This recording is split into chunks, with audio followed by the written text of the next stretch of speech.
ഈ abroad study plan ചെയ്യുന്ന പല സ്റ്റുഡൻസിൻ്റെ ഒരു ക്വസ്റ്റ്യൻ ആണ് പാർട്ട് ടൈം ജോബ് ഈസി ആയിട്ട് കിട്ടുമോ എന്നുള്ളത്. അത് ശരിക്കും സ്റ്റുഡൻസിനെ ഡിപ്പെൻഡ് ചെയ്തിരിക്കും. കാരണം എല്ലാ കൺട്രിയിലും ഇപ്പം യൂറോപ്യൻ കൺട്രി ആണെങ്കിലും ഷെങ്കൻ കൺട്രി ആണെങ്കിലും ഈവൻ ഇപ്പം ഇംഗ്ലീഷ് സ്പീക്കിംഗ് കൺട്രി ആണെങ്കിലും പാർട്ട് ടൈം ജോബ് എല്ലായിടത്തിലും അവൈലബിൾ ആയിരിക്കും. അത് കിട്ടുന്നത് ആ സ്റ്റുഡൻസിൻ്റെ കാലിബർ അല്ലെങ്കിൽ ആ സ്റ്റുഡൻസിൻ്റെ കപ്പാസിറ്റിനെ ഡിപ്പെൻഡ് ചെയ്തിരിക്കും.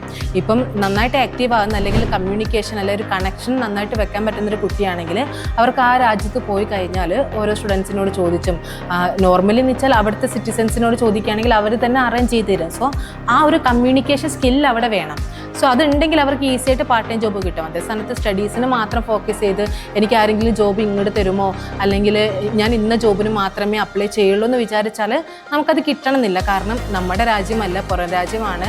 എല്ലാ ജോലിക്കും ഒരു ഇക്വാലിറ്റി കാണുന്നവരാണ്. സോ നമുക്ക് എന്ത് ജോലി കിട്ടുന്നോ അത് ചെയ്യാൻ നമ്മൾ വില്ലിങ് ആയിരിക്കണം. അപ്പോൾ നമ്മൾ പാർട്ട് ടൈം ജോബ് ഇല്ല എന്ന് പറയുന്നതിന് പകരം അതിനൊരു ഇനീഷ്യേറ്റീവ് ചെയ്തെടുത്ത് അത് ഫൈൻഡ് ഔട്ട് ചെയ്യാനാണ് നമ്മൾ ശ്രമിക്കേണ്ടത്.